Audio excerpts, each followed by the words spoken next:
Hello, everyone, and welcome to Rotten Tomatoes is Wrong. I am back. It's your girl, Jacqueline, alongside my favorite person to talk movies with, Mr. Mark Ellis. Oh, well, thank you, Jacqueline, but I specifically asked for this specific podcast to be referred to as Mark, the Prince of Fire. The Prince of Fire. Leader of the Fire Nation. Man. I will redeem myself in my father's eyes. Can I pretend that I'm in an avatar in this regard? Because I feel like it is just the body existing without the brain. It's at that point of the award season. Oh, okay. Well, so you were just at the Critics' Choice Awards as we're filming this episode, and that I've never been to the gala. I am so enthralled by the celebrities that have to mingle with critics and that awkward dance. It is a dance. It must be like kind of walking on eggshells, right? Because nobody wants to upset everybody. They're happy to take pictures with everyone. They don't want a bad review in a future movie. Seems like there's a lot of nervous energy. It's like a sixth grade dance where like the guys are over here and the girls are over here and nobody really wants to interact, but you got to go through the motions. I would say this. It's always the case at these shows where people don't know if they're winning before they get there. Oh, Any of the shows like the AFI Honors where they're just like celebrating everybody in the room, or the LAFCA, which is like the Los Angeles Film Critics, where they decide who wins before you show up. All of those are great because they go in there knowing they won. Yeah. And so you don't really have to deal with that sort of like nervous energy.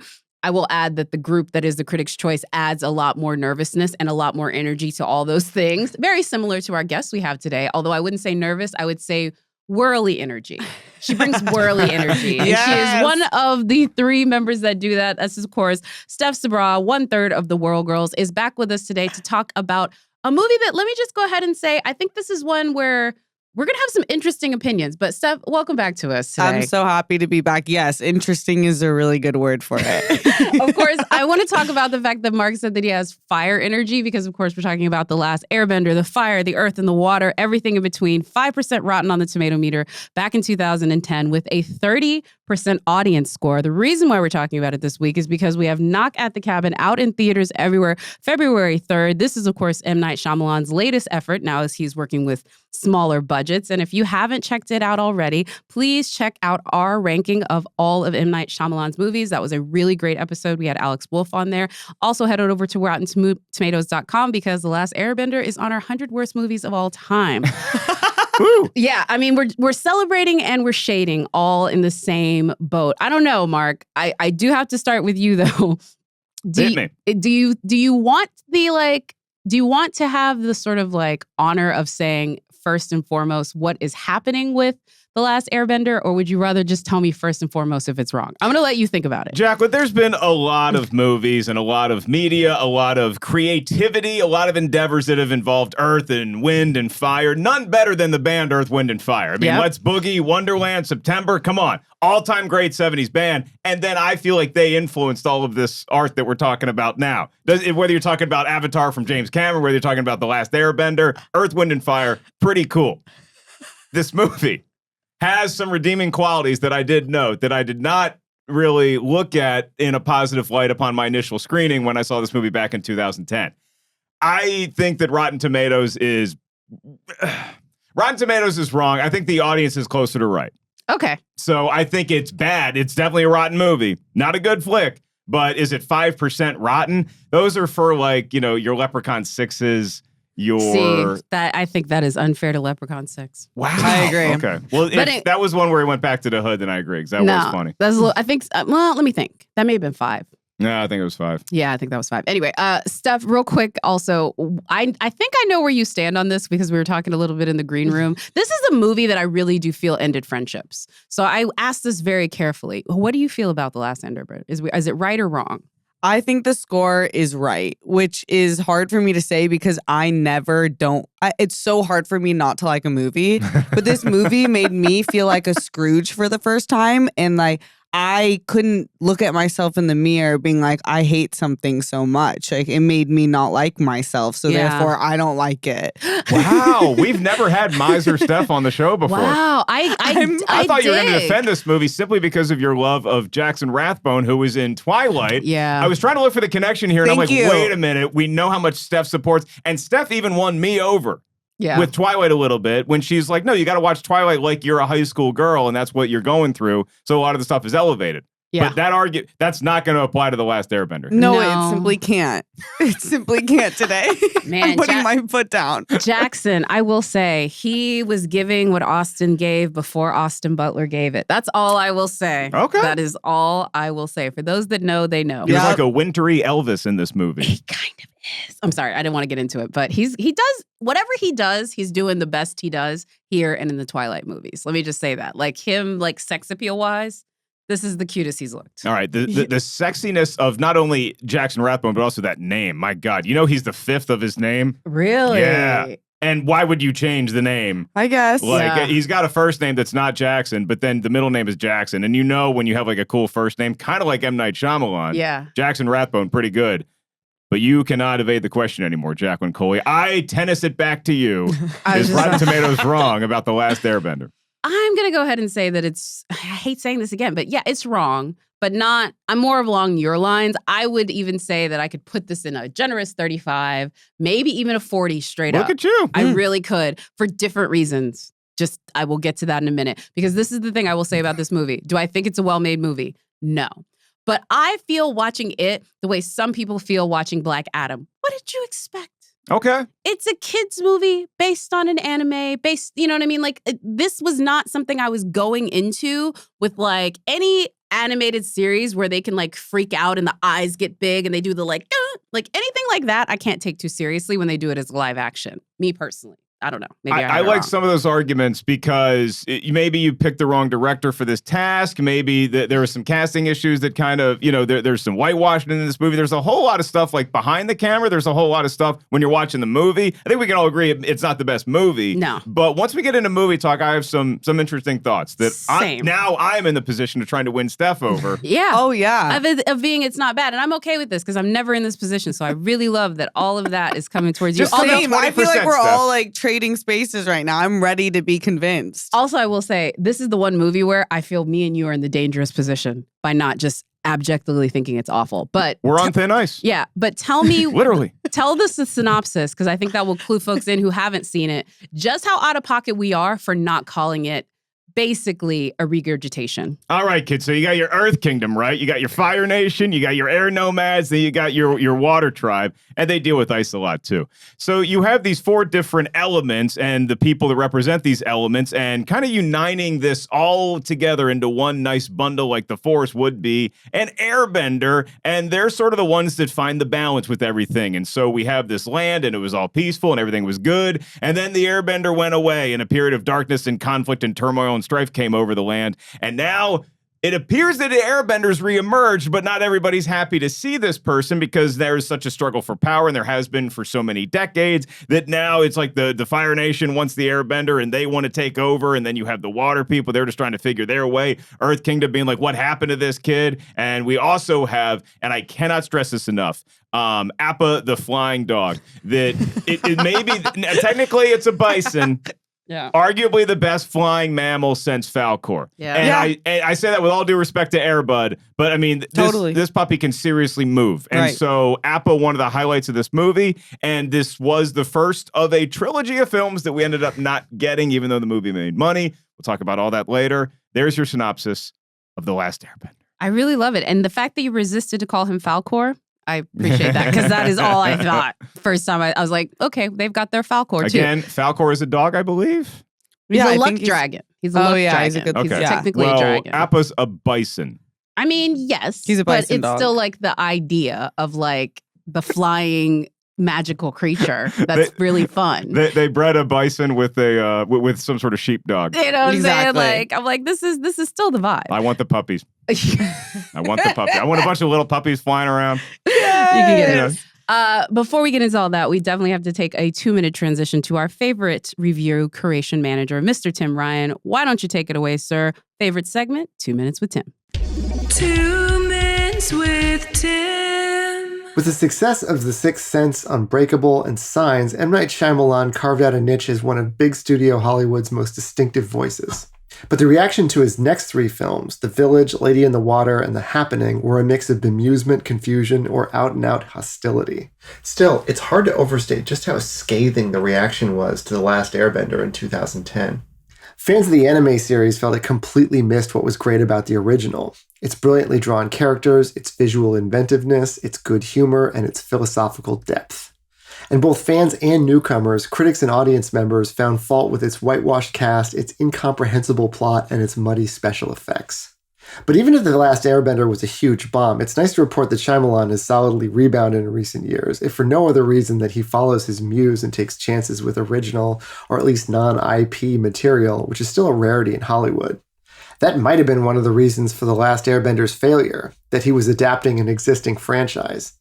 The Last Airbender is rotten at 5% on the Tomatometer with 192 reviews, and it has a 30% audience score. And for comparison, Avatar: The Last Airbender, the series, which ran from 2005 to 2008, has an overall score of 100%. So what did the critics have to say? In a rotten review, Roger Ebert of the Chicago Sun-Times wrote, "The Last Airbender is an agonizing experience in every category I can think of and others still waiting to be invented. The laws of chance suggest that something should have gone right. Not here." However, in a fresh review, Stephanie Zacharek of Movieline wrote, "The Last Airbender, for all its Shyamalan-style grandiosity, is completely harmless and inoffensive, and at the very least, Shyamalan appears to be having a little fun here." The Rotten Tomatoes critics' consensus reads, "The Last Airbender squanders its popular source material with incomprehensible plotting, horrible acting, and detached, joyless direction." So that's The Last Airbender. And to end things on a positive note, we covered The Sixth Sense, M. Night Shyamalan's best-reviewed film, on a previous episode of the podcast, so be sure to check that one out as well. Back to you, folks. Yeah, that was a fun episode of RT is Wrong when we just kind of went down the Shyamalan lineage. And I'm currently working on, I think it's going to be out in maybe a month or maybe 3 weeks, M. Night Shyamalan movie Versus. Nice. So I've watched his entire filmography again. And I always loved this dude. I always love the way he makes movies. I love when you just have a director who has a movie and it's an event. And I felt so bad when he kind of went downhill and everybody was bashing on him. Me included. I didn't like some of the movies, but I was just so happy to see the resurgence after this, after Earth, and then we get The Visit, and then I'm back on the train, ready for Knock at the Cabin. I'm sugarcoating what we just heard. Oh my God. Okay, real quick, I would love your quick hit thoughts on listening to, because Tim takes us back to a thing that we kind of forget. I forget the vitriol in some of these reviews. People came out with knives. What did you think about listening to the critics, kind of go back? Because again, this was a movie. It was hated in a way that honestly we haven't felt since After Earth, which was the next time you pissed people off this bad. I felt really seen and heard. I feel completely understood because I remember watching the animated series back in 2005 when it came out. And at that time, I even knew as an anime fan, the live action adaptions are almost always terrible. And so when the movie came out, I remember everyone really, really hating it. And I was a child. I shouldn't know hate like that, but I really, really knew it. So I really understood some of that. It was why'd you do that? Yeah. Why'd you do that? I mean, this is the thing. It's the craziest thing in the world is it seems like everyone involved in this killed themselves to make this incredibly bad movie. But we will get into all of that as we cue into Movie Talk. So this keys into it because, again, the anticipation was high. If I could take people back to before this movie was released, what was crazy about it is for as much as people were I don't know about it, because everybody involved in the series was kind of I don't know about it, because there was already whisperings that this was not going to be what the show was like, and they were already I don't know. Even despite that, it was a huge event. I remember Last Airbender was on everything. It was the merchandising thing. And so when it got this reception of 5%, do you think it was just people coming back for it, or do you feel any of that hype played into it? Yeah, I think people definitely were hyped about it. And I think when you love a franchise so much, you want to believe in it. You're well, I'm going to see it because they probably didn't see what I would see. And then you would go to see it. I went to see it. Everyone I knew went to see it. And at that time, I don't know if I was checking for scores like that, but I remember everyone being oh no, it's as bad as they said it was. Did you feel it instantly after the first time you watched it? Yes. Yeah, within minutes of it started. The opening scene, I remember being wait, that's the pronunciation of the Sokka? I'm the same exact way. This was the early days of schmoes. I was going to say, was this a schmo? This is Schmo Central, right? It was me and Christian Harloff, and we had our guest reviewer was a comedian, one of the funniest people on earth, Steve Simone. And he's not only one of the funniest people, he's one of the nicest human beings. If you have a bad day, he's I'm going to pray for you. Like he goes to church 3 times a week. He left within 10 minutes. He just No. like walked out. He's like, I can't do this. I can't do this. And he just walked around the Grove. Christian and I sat there. I think we stuck it out, but I remember just like Steph, I had my popcorn ready because I was so excited for this movie because of M. Night Shyamalan. Right. I knew virtually nothing about Avatar: The Last Airbender leading into this. I had never seen the anime. So I'm just like thinking, okay, we were talking about Steph Curry right before the cameras rolled, right? Great shooters continue to shoot even after they miss. So M. Night Shyamalan, he hits his first 3 buckets, maybe his first 4 buckets if you count The Village, and then he starts missing, but Lady in the Water, okay, it was a nice movie for his kids, you know? Yeah. George Lucas can go do Radioland murders if he wants, just for fun. Yeah. And then he did The Happening, and it's like, oh boy, what are we really getting into here? Yeah. But maybe he was trying to make a schlocky B movie. This was going to be the comeback. This was going to be the big 3 that he drained that reminded everybody exactly who this MFer was. And it just fell so flat in every phase of the game when I was watching it. The acting seemed terrible. It seemed joyless to me. And sometimes movies need to be joyless. Manchester by the Sea needs to be joyless, okay? Yeah. There's a lot of sadness in that movie. Here, I understand that there's despair going on in this land, but it just seems like nobody wants to have any fun. I mean, we got a flying bison. Yeah. And we're not having any fun in this until Asif Mandvi shows up as the main villain, and he's having a little bit of fun. He's having a little bit of fun. You know? I like when villains have fun. I wouldn't say that this is the problem with what happened with Dev Patel is because he was not having fun and he was the main villain throughout it. But it's because it seemed the only direction that M. Night gave him was shout more. Like, there's a good character arc in so many of these characters that just gets like drowned out, but I think just bad production. But I do agree with you. This was supposed to be M. Night's comeback. I wanted to go back and look at it, but do you remember this about it? How did you feel about the 3 prior? I just want to start with this. The Happening, Lady in the Water, and The Village, because that was the beginning of M. Night like sort of dipping off. What did you feel about those 3 coming into this? Was M. Night even a factor at all? Yeah, I liked those fine. And I thought that this would be like a cool take on the series. I was like, okay, maybe it will be more serious like his other films, but that's okay if they really commit to that tone. But the movie committed to no tone, really. It was just serious, and then when they tried to make it funny, it was like truly cringy. Cringeworthy. And you can see, like, you know, you can see the sort of through lines of like classic entertainment and mythology in this movie, where you have the son who's just turned evil because he's just so hell-bent on revenge and trying to redeem himself somehow. I do love the uncle character. I think Sean Tube is the best performer in this movie because the uncle is like sort of sympathetic, but he's also like, hey, dude, you really don't have to like live up to anything. We can just like go, you know, fish for the rest of our lives. He has some dimension. Yeah, No, I still think Dev Patel is giving his all in this. I just wish he had better direction for it because, again, I think we all know that Dev Patel is a very talented actor. What I love about this is the M. Night Shyamalan mythos. Literally, this was the movie where the emperor had no clothes. Because there was like hints of it and even signs. People had like some iffy things about signs. You remember? Like they were mad about the extraterrestrials who are semi-allergic to water. Exactly. Came to a planet that's 70% water. I can defend that. Yeah. So there was like little ticks on like how this guy did things was to service his ideas more than to service an audience. And we kept getting little hints of that leading up to everything until we get to this one. And it's like, does this guy even know how to operate a camera? And that was the thing that I think was in these reviews. It was people looking back at him and being like, we have hyped this guy up.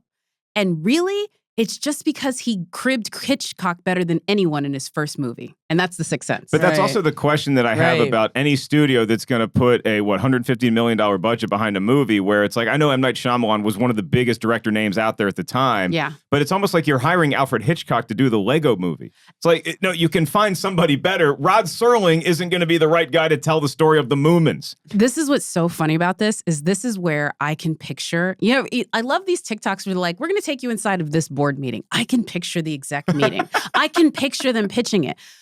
Well, they're going to come for us if we don't get a brown guy to direct it. I'm sorry. That is literally the only reason why you make M. Night Shyamalan direct this movie. And that might be predicated on, hey, we want to cast white people as the leads. Right. Thank you. Thank you. And change Thank you. the name so it Thank sounds a you. little bit more exotic. Exactly. Like, we're going to have to make this really white people friendly. We got to have what we think is our guy in the chair trying to execute it. And I love this now because I think that if there were two directors who should have spoke before they decided to do what they do, it's Chloe Zhao and M. Night Shyamalan for different reasons. Because I feel like what happened to him was like the opposite of what happened to her. She had all this goodwill that kind of evaporated because she was trying to appease two people, and he had some goodwill but a lot of doubters, and he was trying to like placate both in this huge Disney machine, and that's why this film just looks absolutely horrible. And it was also kind of I guess in retrospect, because I never knew this, that as somebody who came to the anime late, which I saw like over the pandemic, I watched and I thought it was great. But the producer or the creators of that, Michael and Brian, they were like, okay, well, you're making a big budget movie. I think that they were kind of like, are we going to direct this? Yeah, they because thought we'd be really good at directing this. Yeah. And then I think that there ended up being some sort of like conflict between them and M. Night as far as like the vision of how the movie should play out. And that's a real bummer when it's like you're a baby and it's just kind of it gets not stolen, but it's like everybody made a lot of money. This movie ended up making money. This movie did. Ended up making money, $320 million worldwide. It was not a flop, which is so crazy. But again, I think everyone knew, fool me once. They knew they couldn't go back. Like, they knew with this team, they knew with this vision, with the actors, first of all, none of the actors wanted to come back because they were all getting roasted for doing this. Like, they all, like, a Razzie nomination does hit people in a way that they don't want to be in. But I will ask you, well, do you think at the time that, sorry, I want to like reword this a little bit better. Do you feel that it's inherently, I don't want to like say this. Do you feel it's inherently because people enjoyed the series first, or is it because they couldn't let it go? Were you a fan of the series? Do you feel like the legacy is in any way influencing what you have, or did you even have any like ideas on it? I think 100% the legacy and the love of the series is what affected it, because everyone was like, this was people's introduction to anime who don't watch anime, especially in the States. And it had such good lore, which I think they tried to touch on in the movie. But if you watch the movie, if you watch a series, they tried to make the movie the season one in one movie, which is like 26 episodes or something like that. So they're just like cutting storylines and filling it with exposition. And there's just no dialogue or character. You fall in love with the characters in the show. And then it's like, who are these people? Yeah. What are you guys even talking about? Yeah, and it's a weird thing to have this movie come out, and I compare it to something like Warcraft. Yeah. That Duncan Jones did, where you have two armies that you really have to please, right? You have the hardcore Warcraft players. Then you also it's a big budget movie, so you need to get a lot of butts in seats, not just the Warcraft folk. You need to please the mass populace. And that movie, I think, was okay. But with it did both of those. It did a much better job on the lore. It did a better job than Airbender. But Last Airbender, the problem with it was that it alienated people who were fans, and people like me who were newbies just watching. They said, well, this movie's just terrible. Like, there's very little redemption to it. And again, I watched it a couple of times this past weekend. Yeah. Just trying to find the positivity a and find couple of times, the light. really. And I did. I mean, I love Shyamalan, and I think the actors were giving it their all. And this is, when you talk about the whitewashing in this movie, this is not a situation where it's like some famous white performer who's like, I want to do this property. These are kids that are hired to do a job. Right? Barely. Like, one of them was hired because her dad was the producer, and that's how they got their money. That is a very literally good point. Brooklyn. But it's not Noah Ringer, right? Noah Ringer shows up to an audition. Yeah. He's all of 9 or 10 years old. He's already an expert at Taekwondo when he does it, and that's what he does now. I think he just like he runs charitable organizations and he does Taekwondo. He teaches kids. So it's like he actually had some chops. He's not the one that forced it upon people. Yeah. So I blame the folks behind the scenes on doing that. And can you imagine? I mean, the vitriol this movie got in 2010. With the progressive society we have in 2023, this movie comes out now. It probably gets canceled before the word jump. They wouldn't do it now because they that's what I'm saying. Yeah, it didn't make any sense because the girl, the girl that's like, you know, the bus and say that Katara. girl, Katara, where she's just like, her and this table have a lot in common as far as acting range, and this is a table made of wood. And she's like the coolest girl character in the series. Like, seriously, like she's fighting sexism, but she's also like a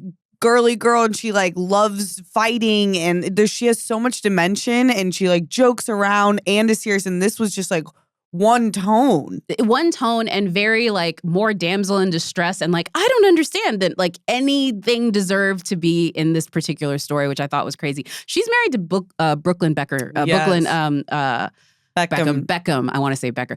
Brooklyn Beckham now. So that is a Nepo baby inception right there. Yeah. They're going to have the biggest David Nepo baby. Beckham and Victoria Beckham's kid is Brooklyn? Yes. Yeah, who is married to Do this they have girl. 5 kids? Not yet. Are They they just got after married. each borough? No, their names. These are kids: Brooklyn, Bronx, Manhattan, Queens. Brooklyn, Cruz, Romeo, Harper, and another one. I had a thing for Beckham. Anyway, moving I feel on. that. I We feel kind of all that. did. I We feel all that. did. But this is the whole thing I would say about it is everyone involved in it regretted it immediately. In fact, Dev Patel had his Inside the Actors Studio a couple years ago where he talked about this, where he was like, at the time, I thought I was doing what everyone expected me to do to be a part of these things. And like, think about it now when you have somebody like Jake Gyllenhaal who's filmed like 80 million movies, but he comes on the set of Spider-Man No Way Home and he's like, I don't know how to do this. And this was back when they were learning how to do this. These big green screen productions like this that were like becoming commonplace. The 20s and the 2010s and the early 2000s is when that happened. We didn't have movies like this where people were acting to balls. Like this is just past the prequels. Yeah. I thought you were going to reference another Jake Gyllenhaal movie where it's like, I guess this is what people expect me to do, and that would be The Prince of Persia. True, same. Where it's like the Yeah. guy's giving it his all, but should you be the Prince of Persia? I don't know. That was more practical though. Just remember the Prince of Persia, he's fighting sand. He's running around, there's swords, there's you know sandals. what I mean? Like, but it's mostly him like doing practical stunts. With this one, when you think about like Dev Patel's job for half the movie is standing in a dark room like Gargamel talking about, I'm coming to get you, my pretties. Like, Yeah. this is not... He was like Kylo Ren. It's very He that. walked so Kylo Ren could run. It's very that. And this is what's so funny. With Kylo Ren, it works because you get somebody, like they did it right. They got the right actor in the sense that you want to have an actor with gravitas to bring this, but you, again, cast the wrong lead as the female and just go about it a different Which way. is so strange to say because like I take this all the way back to when one of my friends is like a huge Flash Gordon fan, right? Sat me down to watch Flash Gordon and I'm like, this is terrible. This is awful. And it came out a couple Love years Flash after Gordon. Star Wars. And so I watched Flash Gordon and my thought was Star Wars so easily could have become this. What's the difference? What's the magic sauce that made Star Wars this epic that people can still put on and love? And Flash Gordon is just this thing of its time. And I don't know why The Last Airbender acting is so terrible and why something in a very similar vein, like The Force Awakens or something like that, just feels so much more believable. I don't have the answer to that because this acting did feel a little bit like the prequels, where it's like, I don't know what the difference, I don't know what that little magic sauce is. I think Director. Yeah, I think it was a few things. For the dialogue was all exposition. The casting was just so inauthentic from jump. Like, even though this is fictional, we're talking about tribes. Sure. And like so many different things that are obviously people of color. And you see it in the show. And then as soon as it hits the screen, it's just like, I feel bad for the actors. They had an insurmountable mountain to climb from the get. It's just Yeah. like, it doesn't fit. Yeah, I mean, our Last Airbender, Aang, is supposedly like the air nomads are more like a Buddhist Tibetan kind of thing, Right. and that's a white kid. And then Yeah. even if you have Katara and Sokka, and they're the water folk, and they're more like an Inuit sort of thing, and it's like, well, that's also not white. And so anybody who watched the anime is instantly like, wait, what the hell is going on? And folks like me are just watching this, being like, they cast a lot of white people as the good guys and a lot of brown people as the bad guys. Which I had an even bigger problem with it than more than the whitewashing, because let's be honest, that is like a tale as old as time. Tale as old as time. Like I don't even like you can't hurt my feelings anymore on whitewashing. If it was good. You know what I mean? Like, I mean, it's not even if it's good. It's like, I know how horrible and insidious the idea of this is, but it's almost like I know what you're doing. Mhm. And as long as you can put an economic number behind it, in both instances where they take a black actor where it was previously a white role or whatever. Or like Scarlett Johansson as the best Asian actress of our time. Seriously. Whatever it is, they will I don't know. always... Emma Stone's pretty good. Yeah, Yeah, that's true. Dude, she was. They will go to some bankability or marketability concept, but the colorism has no marketability. Right. Because like you can't even make the argument that this was whitewashed for marketability, so that takes that one away altogether. It is basically good people in light, bad people in darkness. Like, what the heck? And what's funny is a movie recently did it again. Like we had In the Heights, which is supposed to be this huge Hispanic story, and there's no dark-skinned Hispanic characters, and the one dark-skinned person in this is the one that they're trying to keep out in some way. Again. If I'm going to put a positive spin on this movie, which I have attempted I'm so to excited. do, Yeah. I think that I could sit my niece and my nephews down. Yeah. And and maybe they're young enough to where I'm like, hey, just enjoy this and don't worry about all of the Hollywood, all the colorism, all the stuff that's going on, all the whitewashing. Just sit down. And what do you think of this story? I think that they can enjoy sequences because I do think the effects are really good. I think the special effects still hold up. I think the special effects in this are arguably better than some in the prequels for the most part, in the Star Wars prequels. But if you sit down and watch this, the other thing that I have with this movie is it feels unnecessarily confusing sometimes. Yes. Where it's everything else, the acting is so straightforward. Everybody has this one note that they're going after, but it does feel like we're kind of muddling a lot of season 1 of Avatar: The Last Airbender, the anime. And so I wonder if the kiddos can follow along with this. I don't know if it's a follow along. I think because they knew they had potentially more installments that they were already signed up for, with the idea that, hey, this is around, when did the Avengers happen? 2008? 2012. I mean, Iron Man was 2008. Okay, sorry. Iron Man was 2008. So they're already seeing this whole like big adventure team ups thing is in the future. Like this was not in the horizon, but it was at least something they were talking about. So I understand why they were like, oh, we have more time. We can rush through this one so long as we get the audience into us. And I think they thought the more we cover, the more the audience will be happy. Instead, I would have cut this movie in half in a heartbeat. This is a protection run. Why don't you just make it feel that way? And then as soon as you're about to get to danger, cut it off. And I think that's what they were worried about. Steph, was there any part of you as a fan of the property going into this that was like, okay, we stumbled a little bit with this one out of the gate, but we'll course correct. We got 2 movies left because I had to do that. I after you initially see the Phantom Menace and you're like, oh wait, what? Okay, don't worry, Attack of the Clones. And you're like, okay, Revenge of the Sith. That's where we get the real good stuff. And then same thing with like a James Bond movie where Casino Royale was great, and then Quantum of Solace was like, what the hell did I just watch? I think the next one's going to be better though. Was there any party that's like, okay, we're going to get a better sequel. We're going to get our Empire Strikes Back here, or were you just ready to like, nope, I'm done? Maybe. I think maybe I was like, okay, I'm excited to see what they do, but I was so not into the characters that it's hard to be excited for that. I feel, to your point, it's like, I thought Dune did this perfectly. Yeah. They set up the first one so well, and then right before the action, they cut it, and you're like, I'm in. When's the second one coming out? And some people hated that Dune way that they did that too. Like this is the difference between what David Lynch tried to do with Dune and the difference between, you know what I mean? Like in a lot of ways, M. Night was set up the same way David Lynch was in that respect, where he was not really given the runway time or amount of material to really make a compelling film in the way that he wanted to. But I know this is what happens when you try to please too many people in the room and the moment, is that you get a movie like this that doesn't please anybody. And I'll say that, again, I'll defend a couple of the actors here. I think Asif Mandy did everything he could to have a little bit of fun here. And people are like, what? But he's from The Daily Show. He was in The Proposal. Like, you're going to cast a comedic actor as this? Yeah. Again, funny people can go very dark very quick. Yeah. All right? Yeah. It's where the funny comes from. Sorry. Darkness lives in there. And so if you have like a Hans Gruber, you have people that have a wink and a nod, but they're also like super villains. And I like some of his stuff. And I like that the moon spirit ends up just being like, oh, look, it's just this little fish thing. So like, I like that it's this big thing. No, it's just this little thing. Yeah. I think so much of the lore what was missed, but the lore that actually hit in this movie, I think does speak to that classical kind of Joseph Campbell hero with 1,000 faces sort of thing that I enjoy. But so much of it was just miscast or mishmashed, and it felt like a whole lot of the canon was just kind of put in this little ball, and it made it tougher for me to understand than this movie should have been. Absolutely. I was going to ask you, too, about the more redeeming aspects of it, but I do want to shout out Asif Mandi, because this is what's crazy about him is I absolutely see him doing what Dave Bautista is doing now, being a comedian that could really move over, looking at some of the roles that he's already done. Yeah. Like, I can now, like, picture back to a random Sex and the City episode that he did, and he, like, talked about it later because, you know, that was back when all he could play was cab drivers and tech guys, but he was just like, even in those, I'm trying to, like, add a little bit more where I don't have to just be this sort of like archetype of what you would see an Indian or South Asian man representing on screen. And this was an opportunity for that. And M. Night could have done it. And still he like fumbled the bag. And I don't think it was him.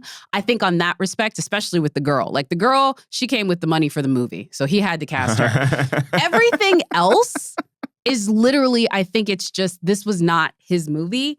Everything was just put in place based on what these producers and the people that had the rights and had paid for the rights wanted.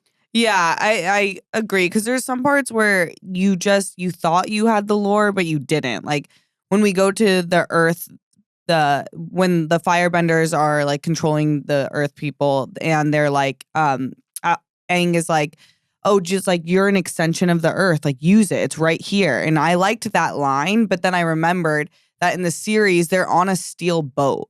So they don't have Earth. Like they don't have that like ability to fight back. And then this, it's like it's just right there. Like they wouldn't have thought of that. There is a lot of like, oh, so this it's kind of crazy too. When you make the white kid the one that teaches everyone, it really loses all effect. Yeah. It really does. There's something to be said for great martial arts in movies. And there's a lot of cool martial arts moves in this, and it works well with the effects. The battle scenes play out pretty well. But whereas something I can watch a Van Damme movie and see great martial arts and see some corny acting and some just cookie cutter plots and forgive it because it just feels like such small scale and it doesn't really matter in the grand scheme of things. This felt like it should have been bigger. This felt like it should have been meaningful. This felt like it should have been like something that just gets inside of people and the mythology, and we just carry the torch forward and make more movies. And when something like this that has this many aspirations attached to it, I think it falls harder.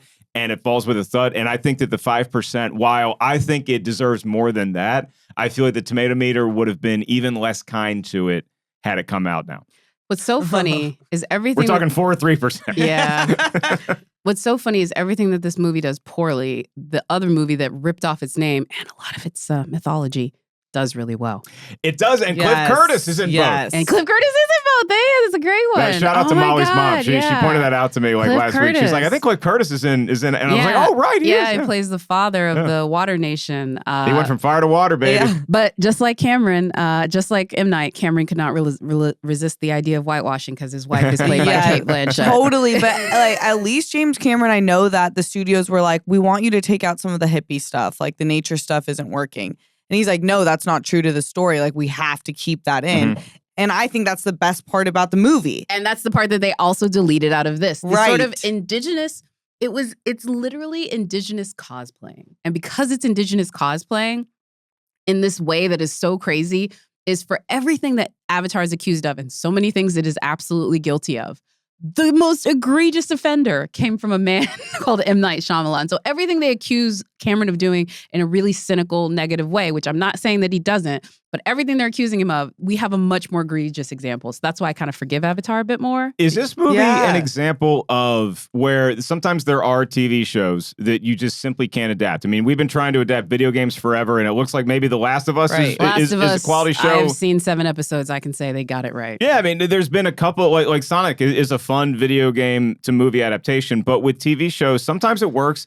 And maybe sometimes you just have to leave it as a TV series. Fair. I mean, they keep trying. Yeah, they keep trying with anime specifically. And this show is so like a love for anime. You can tell the way they made it. And like anime fans are like, please stop. They did it with Dragon Ball Z. Dragon Ball Z, yeah. They're doing it. They've done it with Cowboy Bebop. But this is the thing. Some of them do work. Because I shouldn't say this. The ones that start as books, I think, work. Because Edge of Tomorrow is based off of manga, and that's amazing. And there's a ton of ones that are based off of mangas that are amazing. I agree. But I felt like the actors watched this, and then they kind of delivered the lines in the way that the anime does. Yeah. Like very one tone, and it works for anime because it's just, that's the way that the art is perceived. But for movies, it just is like, you got to change it a little bit. I think you can take the integrity of the story, but don't like try to be an animated actor. And I think that was direction. Like, honestly, this is a case where I just feel the person interpreting the source material was not a person that the source material. It's the reason why apparently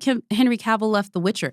When you have this rich source material, if the people adapting it don't live and love it, right, and they look at it as a project they need to fix instead of something that is vibrant and colorful on its own, and their only duty is to be a shepherd of that, you get the difference. It's the difference between the first 6 seasons of Game of Thrones compared to the last 2. It's the difference between so many different adaptations where they just don't have their heart in it. All right, Sabraw made a point, and she always wins me over on something here on this show. You're not getting me over to 5%. Okay. Like I still feel like this movie deserves maybe 25, 30%. But what you said reminded me of Mortal Kombat, the 1995 classic movie that I love, all right? Paul W.S. Anderson's my favorite Paul Anderson. That movie took Mortal Kombat, which was just a fighting game. It's just 2 people doing this, and then they have moves. And whereas that movie injected some personality into each character, Raiden's having fun, Johnny Cage is having a good time, Liu Kang is focused on avenging his brother. They have backstory here, and you feel it. You believe it. Even if it's silly and ridiculous, you still feel like these are 3-dimensional people. This movie, The Last Airbender, I think they were still just doing the Mortal Kombat thing. Yeah. They're staying in the video game thing, and it's like, no, we need you to become a movie now. Yeah. You're not still in the animated world. You need to make it a palatable film, and I think that's why it lost folks like me who had never seen the animated. I'm like, what the hell is going on here? This doesn't feel authentic. Does it feel too geared towards kids? Because I want to talk a little bit about M. Night and like kind of him, because I feel in this respect, like M. Night has small kids. I think he was literally making a movie for his like 8-year-old, not realizing that this audience was more sophisticated than that. I know his daughter dressed up as Katara and then he was inspired to do this. Yeah. So I think so, but then it's like, why is it so depressing? Because I don't think he liked it. I think he really just did it for his kids, and then he didn't know. Like, you know what I mean? Yeah. Like it's hard. It's almost like somebody else is in a relationship with someone and you're trying to come in and shoot their love story when you don't even know why they fell in love. Right. Like, you don't even know why these people like each other. Maybe you've never been in love. And you've definitely never been in love with whatever they're talking about with that, right? You know what I mean? Like, it's very difficult, I think, to put it in there. But So you're saying I can't direct a rom-com? Is that what you are trying to say? no, Gonna come in and- rom-com, yes, but No. Blue Valentine, no. Blue Valentine, no. Okay. no. I think I've never gone that far. I've never gone this you can far. direct your version of Bros. You can direct your cynical love story. Okay. Absolutely. But what I would have a hard time doing is you directing your widowed father. My widowed.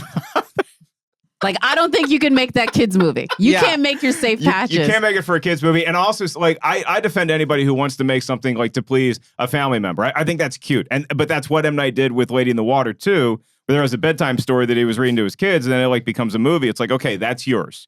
Raul Julia. His last movie was Street Fighter, Yeah. not because he thought M. Bison was going to be his legacy character, but because his kids liked it, and he knew he wasn't long for this world, Yeah. and he wanted to make something that was going to make his kids happy. That's awesome. And he did. Yeah. Propping him up and barely able to stand, and they still propped him up and made him look like a god. I love that movie so much for what they were able to give him in a swan song, because he is giving what's his name as the Sherwood, the Sheriff of Nottingham. Alan Rickman in Sheriff of Nottingham. He is giving it like villain. Again, Gargamel and his castle realness. I love that kind of villain. They don't need to be in the action, but they are in the action. And you know Gargamel has a little bit of fun on the weekends. Exactly. I know Gargamel hates the Smurfs, okay? I may agree with him sometimes. Gargamel has some fun on the weekends, okay? I just hope it's not with the cat. And the lady... It's just a man alone with his cat. That's how you know I directed Questions arise. the love story movie. Questions If there's a arise. dog in the middle of it, that's how you know it's directed by Mark. Right. That is very Yeah. true. Yeah. One of the things I definitely want to talk about, we didn't even mention, is because as much as I, again, will defend this movie, because I didn't even say it, you can turn off with it. As a kid, just turn off with it. It's barely 90 minutes. A movie has to last a little bit longer to piss me off. In truth, it really does. Oh, okay. You know what I mean? Mhm. Like, it didn't waste my time. There were still funny moments. Good but effects. I would have signed up for Taekwondo immediately after seeing this movie if I was a kid. and laughable moments, and it's pretty. I just think It it's is really pretty. Like, it's just like the costumes of the woman that plays like the Queen Empress girl. What's her name? I forget her name now. Inu or Yeah, I'm not gonna say it right because the movie doesn't even think say it right. She looks like something walking down like the runways of like an ethereal fantasy show. Like, I love so much of the look of all of these ones, but there are so many laughable moments.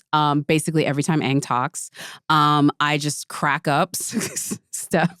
They lured that poor kid into the room with all the other avatars that have come Oh my before him, God. and they tricked him. Yeah. That poor innocent kid. Oh my God. Yeah. And he had the reaction of a person, you're gonna die.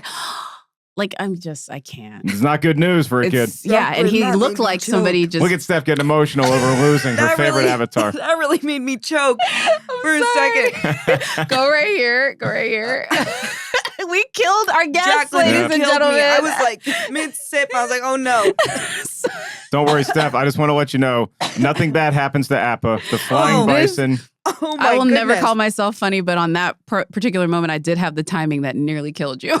You got Girl. that's the ultimate honor for a comedian is Yeah, making I somebody killed. shoot liquid out of their nose. Oh, Killed wow. nearly, almost literally. That was almost as bad as the war cry of the water tribe. Oh my God. Ah, He said, ooh. I said, what? I had to put on No. the subtitles. Do you know what the subtitle says? No. Cooing. cooing. You know what? There's a video on TikTok that trends right now where it's like, cuckoo. And I swear it must be from that one because it's the same thing. It's so bad. Any other laughable moment for you? Asif Mandi is purposely laughable, but some of Dev's villainous stuff is just bad laughable. Yes, some of the delivery stuff. The whole scene where Asif's character, the Commander Zhao, is sort of taunting Yeah.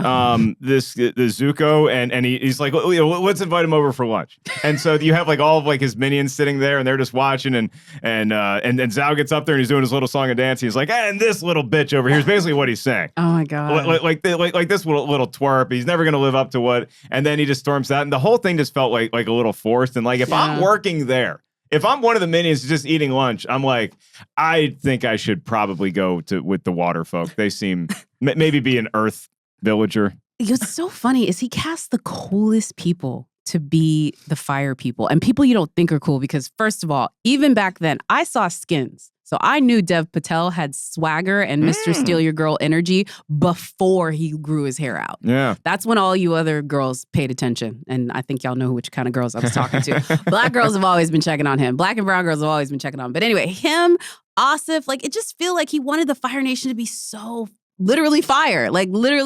And it just didn't live up to it quite as much. But what are the other quote unquote fire moments? Because I will say this, the Earth people getting their boogie, pretty fire to me. Yeah. Like when they were like I was living for any time they want like harness their group powers. But the Earth people, when they were like, we throwing rocks. Battle scenes, martial arts on ice when we're threatening the moon spirit, Yeah. and there's this like huge war going on. I love battles with an ice background. That's why Yeah. I hung out with Game of Thrones for as long as I did.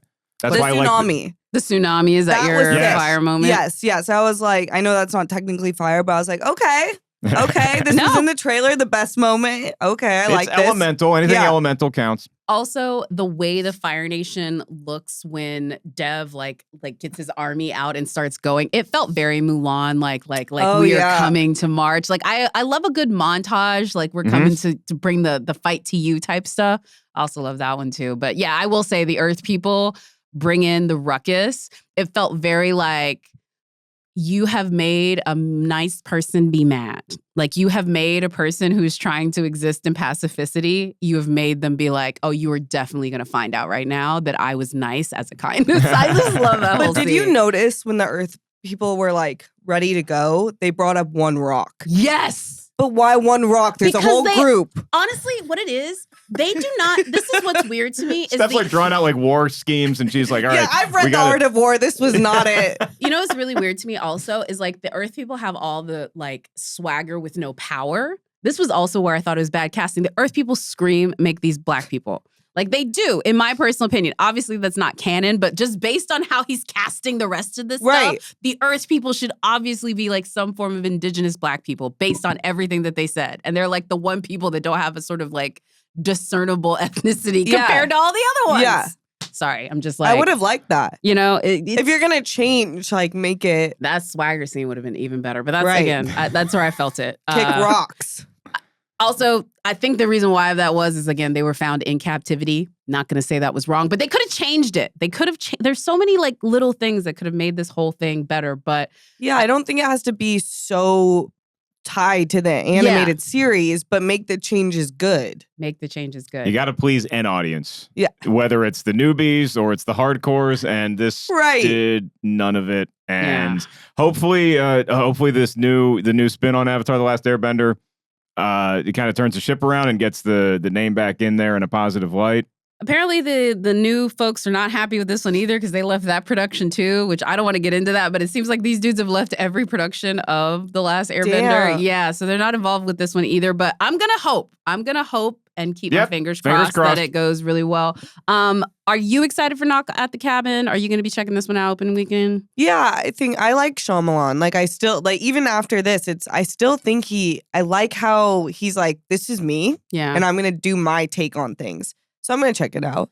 I do love that he's working with smaller budgets now because I do believe that necessity is the mother of all great invention. And every good movie we know, there was like honestly, Jaws as we know it is because the shark didn't work. Well, yeah, directors are best when they have to think their way out of a box.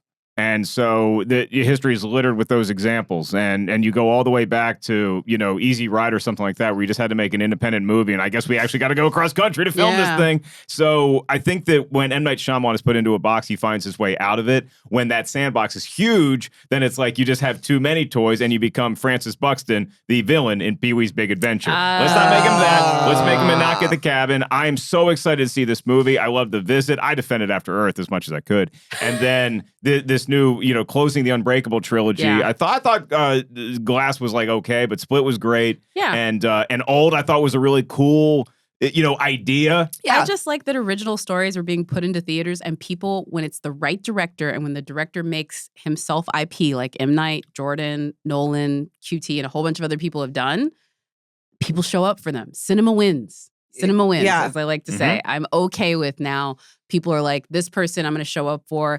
Even if they have swings and misses, I like their style. So on that, I will always give Last Airbender, anything from M. Night Shyamalan, a bit of a pass. That's going to wrap it up for us on the movie talk section. We do not have a mailbag this week because we had plenty to talk about. But before we get out of here, Steph, I want you to let us know, please, where folks can find you and what you're working on. You can find me at Steph Sabraw everywhere, and I'm with the Whirl Girls. We're all over YouTube and Patreon, and I do the Sith Council if you're a Star Wars fan on the Christian Harloff channel. Oh, giddy up. Yeah, definitely got to get our Star Wars. I hope they start making movies again. I like Star Wars movies. We have a few years. I think they need some time. I would say they need to take... They're cooking. Honestly, I think everybody needs to just, I'm about quality over quantity. Sit down, relax. I love The Mandalorian. The baby's cute. Yeah. I like the movies. We just got a new Mandalorian trailer, which I'm sure y'all will be talking about soon. But I want to make sure, besides The Mandalorian and maybe, The Last of Us, which we just talked about, anything you want to recommend to our audience for them to check out? I think if you were a Last Airbender, the series fan, then one animated series I love, it's more adult, but Arcane on Netflix. Giddy. It is a steampunk type animation and it is so sick. Yeah. So that is what I suggest. I believe that premiered at Cannes, actually. And that was one that people really 11-minute standing ovation. Yeah, is this true? Everybody gets standing ovations at Cannes. They do, but not always for good reasons. Anyway, that is going to wrap it up for us today. Again, if you liked our episode today talking about The Last Airbender, do you want to make some suggestions on what we should cover next, please email us at rtiswrong@rottentomatoes.com. Also, be sure to rate, review, and subscribe wherever you're seeing this lovely podcast. And if you haven't already, please head over to rottentomatoes.com and check out our other Golden Tomato Award winners, and we'll see you all next time.